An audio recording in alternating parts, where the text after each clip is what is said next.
Hello students, welcome to your YouTube channel Nurture Classes for Biology. Today I am going to continue the reproduction in organisms class 12th. In the last lecture we have discussed about the introduction of reproduction, its definition and its two basic types, that is asexual reproduction and sexual reproduction.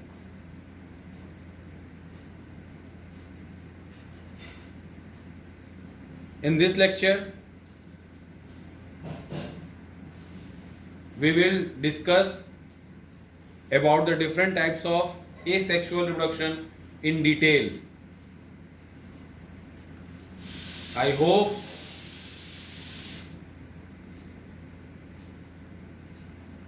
in the last lecture that we have discussed is clear to every students. Now, as we have studied earlier that asexual reproduction is a type of reproduction in which new offerings are produced from single parent.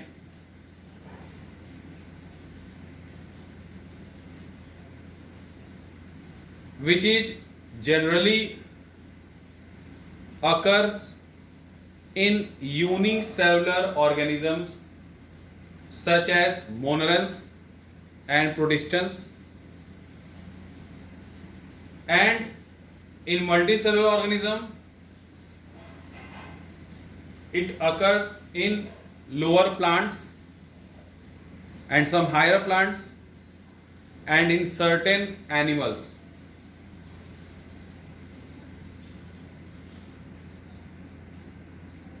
Now there are different types of asexual reproduction, in which first one is binary fission, budding, spore formation and vegetative propagation.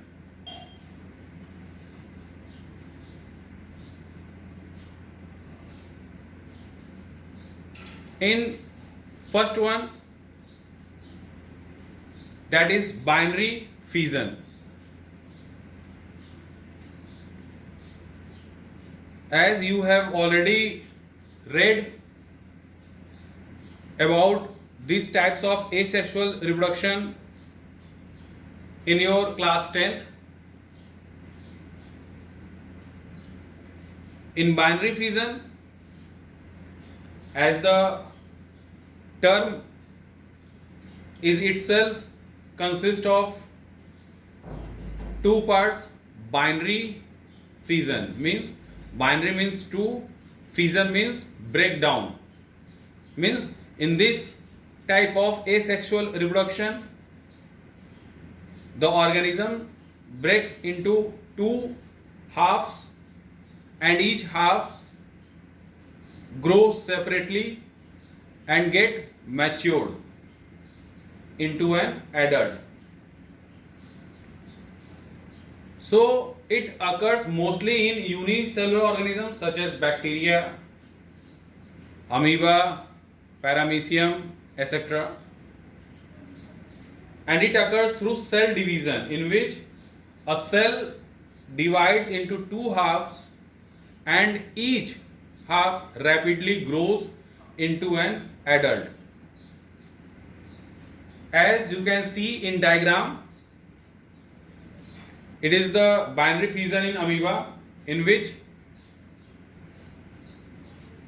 a parent cell slowly divides into two daughter cells, and in this fission first of all nucleus get divided into two and then its cytoplasm is divided into two, finally to give two daughter cells.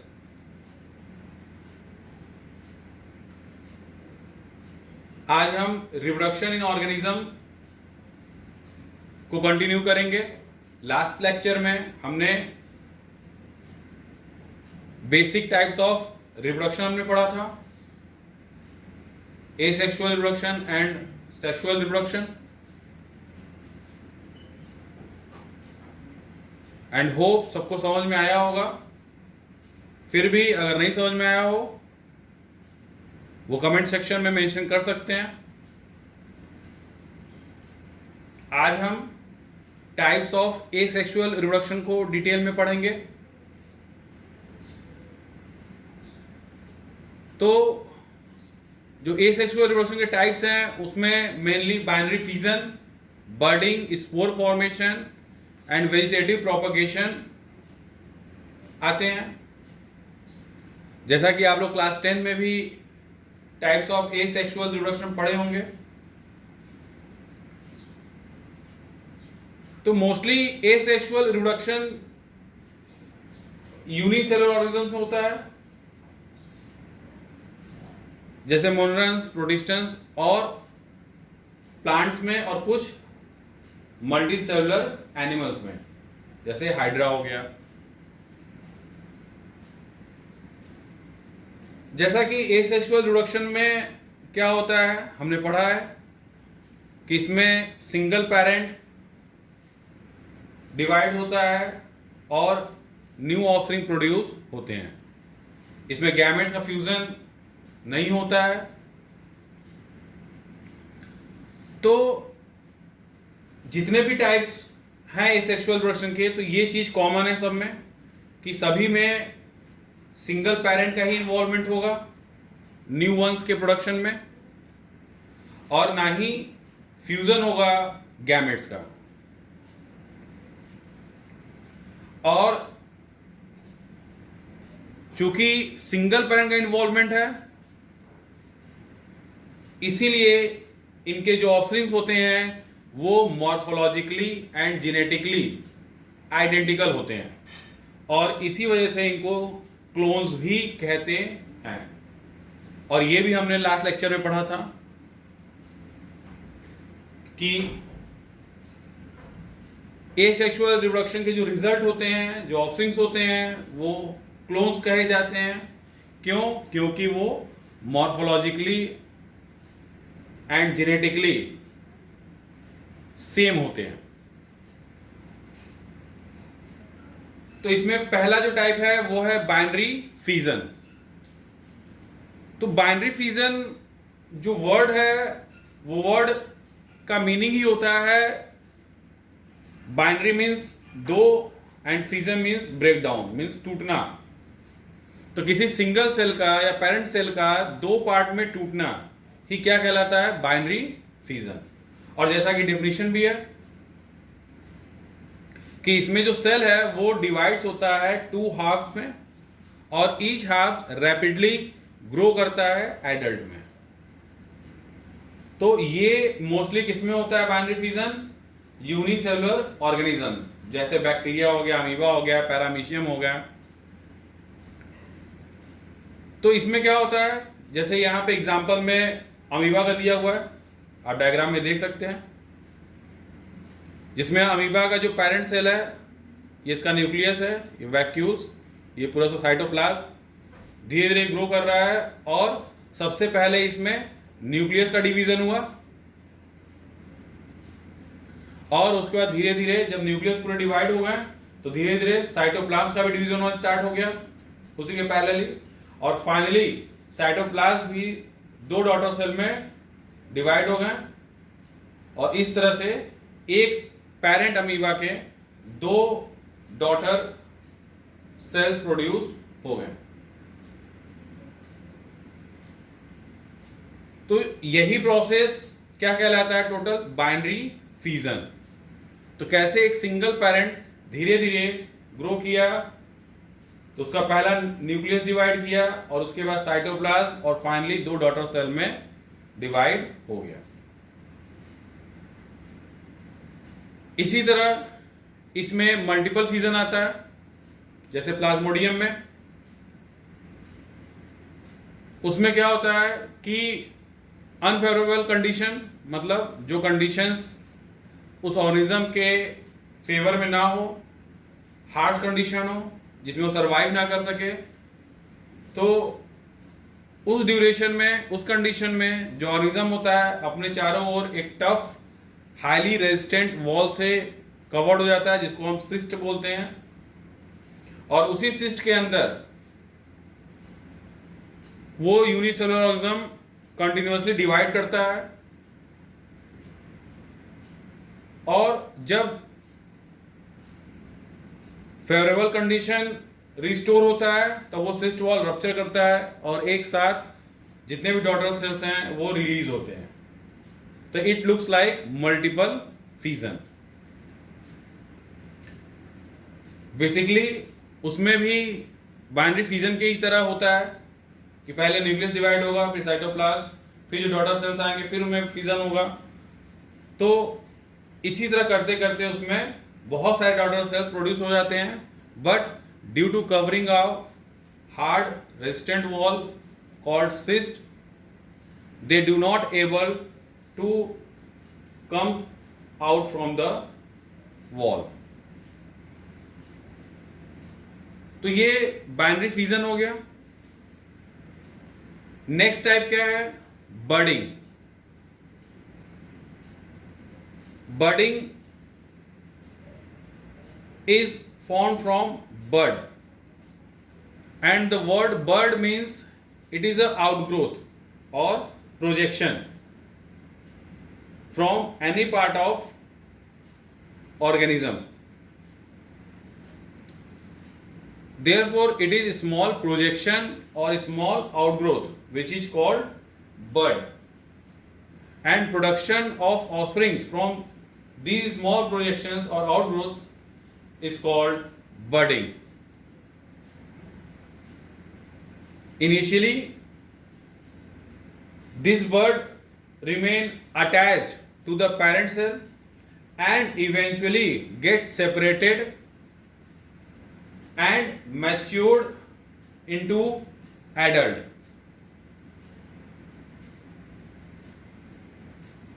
It is commonly seen in yeast, as you can see in diagram.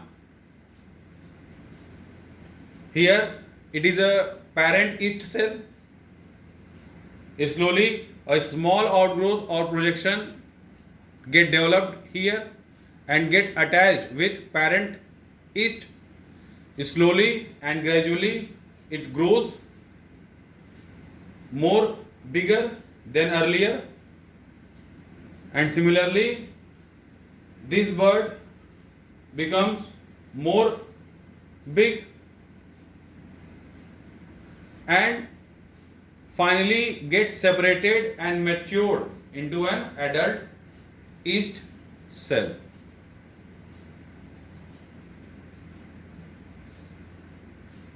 Next type क्या है? बर्डिंग।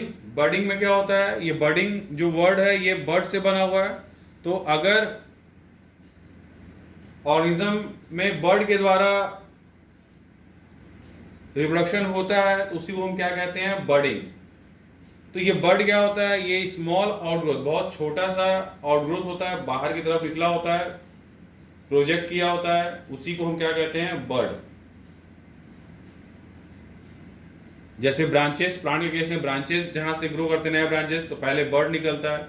या flower, उसको भी पहले क्या होता है? Flower bird कहते हैं, छोटी सी कली होती है और फिर उसके बाद धीरे धीरे फ्लावर्स ग्रो करता है।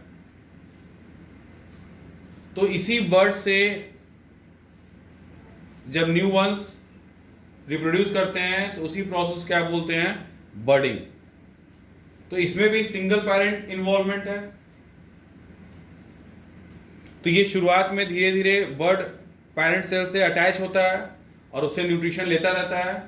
जब फाइनली स्ट्रक्चरली कंप्लीट हो जाता है तब ये पेरेंट सेल से सेपरेट हो जाता है और एडल्ट ईस्ट सेल में मैच्योर हो जाता है और इंडिपेंडेंटली ग्रो करता है।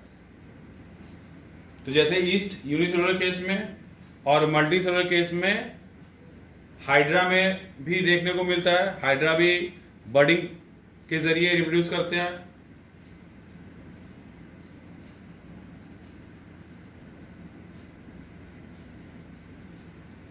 और नेक्स्ट टाइप है स्पोर फॉर्मेशन। तो जैसा कि स्पोर फॉर्मेशन में किसका फॉर्मेशन हो रहा है, स्पोर्स का, तो ये भी टाइप ऑफ एसेक्सुअल रिप्रोडक्शन है और ये मेनली फंजाई एंड एल्गी के मेंबर्स रिप्रोड्यूस करते हैं। तो इसमें भी डिफरेंट टाइप्स के आते हैं। जैसा कि पहले जो आता है वो जू स्पोर्स होते हैं।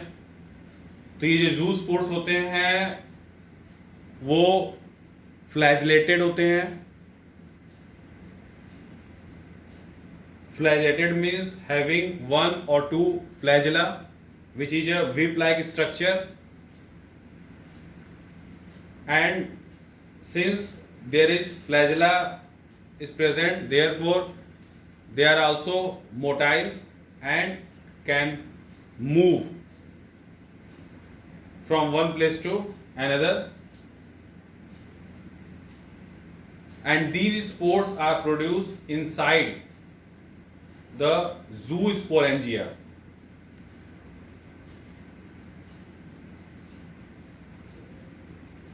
And the organisms that reproduce through these spores are albugo and saprolegnia, etc. As you can see diagram of zoospores which are flagellated, having 2 flagella each zoospores.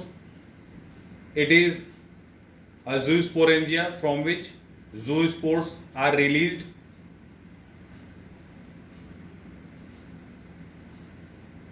तो ये zoospores हैं। तो zoospores क्या होते हैं, मोटाइल होते हैं। Motile means able to move, इधर उधर कहीं फ्लो कर सकते हैं, मूव कर सकते हैं। क्यों? क्योंकि इनमें फ्लैजला पाया जाता है।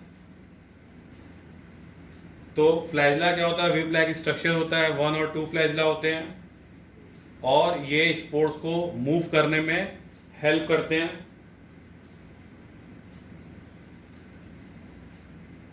और ये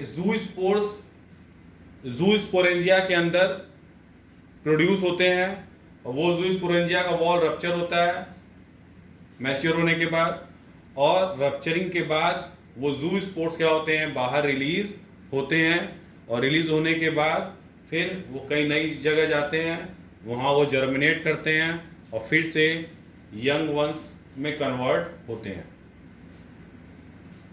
तो ये जो जूस्पोर्स का जो डायग्राम बना हुआ है ये जूस्पोरेंजिया है, जिनमें से जूस्पोर्स बाहर रिलीज हो रहे हैं after the rupturing of wall.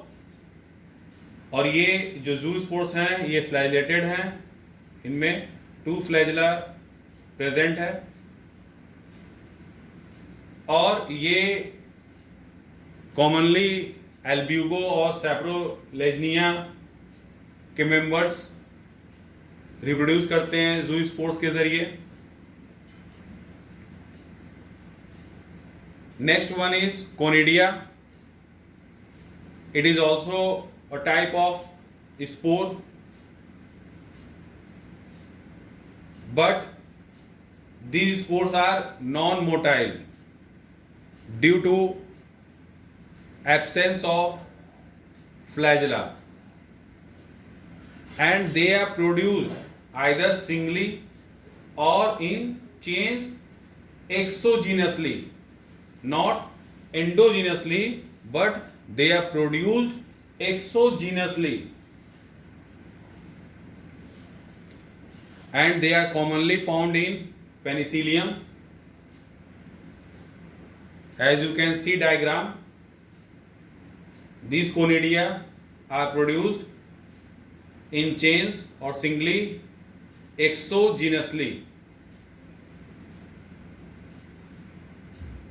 and on which these are formed is called conidiophore.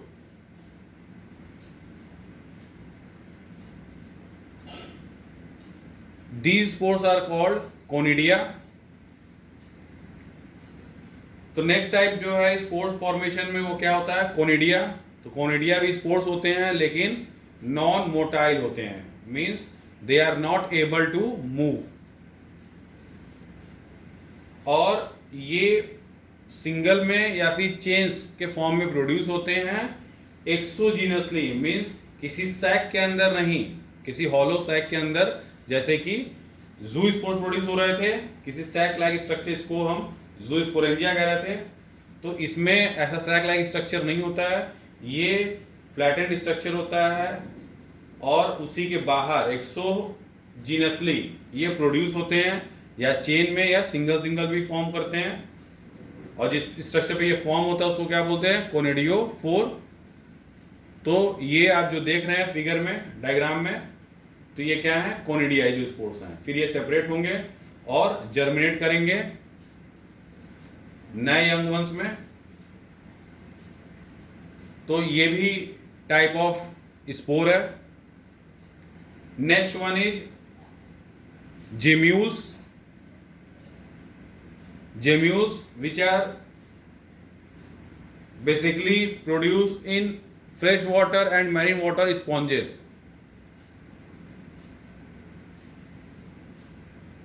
In diagram you can see production of gemmules inside the sponges. तो अगला टाइप जो है वो जेम्यूल्स, ये भी टाइप ऑफ स्पोर्स है जो कि स्पॉन्जेस में पाया जाता है. मींस स्पॉन्जेस जो होते हैं ये मल्टी सेलुलर हैं और ये रिप्रोड्यूस जेम्यूल्स के द्वारा करते हैं. तो ये आप जो रेड रेड देख रहे हैं ये जेम्यूल्स हैं. ये हॉलो स्ट्रक्चर है, उसी के अंदर ये प्रोड्यूस होते हैं और फिर ये यहाँ से बाहर रिलीज होते हैं और रिलीज होके फिर नए स्पॉन्जेस को जर्मिनेट करते हैं. तो ये gemmules. And next type of spore formation is birds. तो ये भी स्पोर फॉर्मेशन के अंतर्गत ही आता है, लेकिन ये स्पोर्स नहीं होते हैं बल्कि ये आउटग्रोथ होते हैं, स्मॉल आउटग्रोथ. जैसा कि अभी हम बर्डिंग में हमने पढ़ा था ईस्ट के केस में, ठीक वैसा ही यहाँ भी है, but it is slightly different because in yeast it is unicellular structure, unicellular organism, but in hydra it is multicellular but simpler organism. तो यहाँ पे भी स्मॉल आउटग्रोथ पहले निकलता है जिसको हम बर्ड कहते हैं और यह धीरे धीरे पेरेंट से न्यूट्रिशन लेता रहता है और ग्रो करता रहता है. तो ये तब तक अटैच रहता है पेरेंट से जब तक कि ये स्ट्रक्चरली कंप्लीट ना हो जाए. जैसे ही स्ट्रक्चर कंप्लीट हो जाता है, भले साइज छोटा रहे लेकिन स्ट्रक्चर कंप्लीट हो जाता है, पूरा हर एक चीज प्रेजेंट हो जाता है, तब ये फाइनली अपने पेरेंट हाइड्रा से ये सेपरेट हो जाता है और फिर इंडिपेंडेंटली ग्रो करता है. तो ये भी टाइप ऑफ एसेक्सुअल रिप्रोडक्शन है जो कि बेसिकली हाइड्रा केस में होता है. ये बर्ड्स और ये हाइड्रा के टेंटिकल्स और ये माउथ है, ये माउथ है और टेंटिकल्स ये अपने प्रे को पकड़ने के लिए, कैप्चर करने के लिए इसके टेंटिकल्स हैं और इसी टेंटिकल से ये सेंस भी करता है. तो they are the different types of spores. Now the next and last type of asexual reproduction is vegetative propagation, which is mainly or exclusively occur in green plants और नॉन ग्रीन प्लांट्स ऑल्सो। तो vegetative propagation asexual reproduction का next type है, जिसमें हम plants को पढ़ते हैं कि वो प्लांट्स जो होते हैं वो कैसे एसेक्सुअली रिप्रोड्यूस करते हैं। तो वेजिटेटिव प्रोपगेशन के भी डिफरेंट टाइप्स हैं, उसको भी हम नेक्स्ट लेक्चर में कवर करेंगे। आज के लेक्चर में किसी को कोई प्रॉब्लम हुआ हो, डायग्राम नहीं समझ में आया हो या कोई टर्म नहीं समझ में आया हो, प्लीज़ आप उसको कमेंट सेक्शन पे मेंशन करिए, मैं इसको अपने नेक्स्ट लेक्चर में डिस्कस करूंगा। Thank you students.